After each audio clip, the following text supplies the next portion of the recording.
Hey, this is Matt from InvestiQuant. Today is Thursday, April 23rd, 2020. And this morning I wanted to look at something a little bit different than what I normally look at with all of the volatility happening in the crude oil market. I figured I'd show a study based on crude today. So the pattern that I'm going to show will be based off of, let me just pull up this chart real quick to explain it and make it a little bit easier. But it'll be based off of closing at a 50-day low close followed by an up day. So this is a daily chart. You see this big downtrend happening. 2 days ago, we had that giant sell-off that closed at a 50-day low. Yesterday, we gapped up, traded higher, gave up most of the games, but still closed above the open, creating an up day pattern, so a green candle after a 50-day low close. And currently, we're trading within this upper wick of that green candle, so still within the prior day range. And I think it looks likely that we're going to open there. So I'm going to go ahead and run it as an open up in prior day range. So let me minimize this, set up the pattern.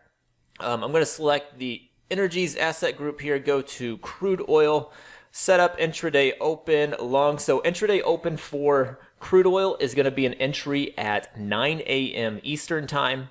And the exit I'm going to keep as end of day, so that is a 2:30 p.m. Eastern time exit. So the opening filter I am going to add is gapping up within the prior day range. The price pattern we're going to be looking at is that up day following a 50-day low close that is here in the new lows pattern. And then I'm going to put it under a 200-day moving average, although I'm sure 90% of these happen below a 200-day moving average, so that may not be important here. But just in case, we will add it.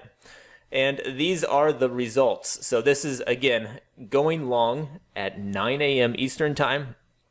If gapping up within the prior day range when the prior day was an up day following a 50-day low close under the 200-day moving average. The exit is at the close of regular trading hours, which is 2:30 p.m. Eastern time.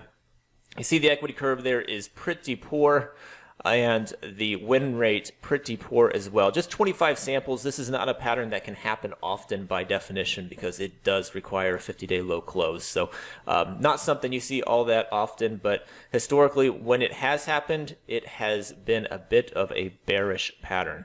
So hope you found that interesting. Good luck today, guys, and we will see you next time.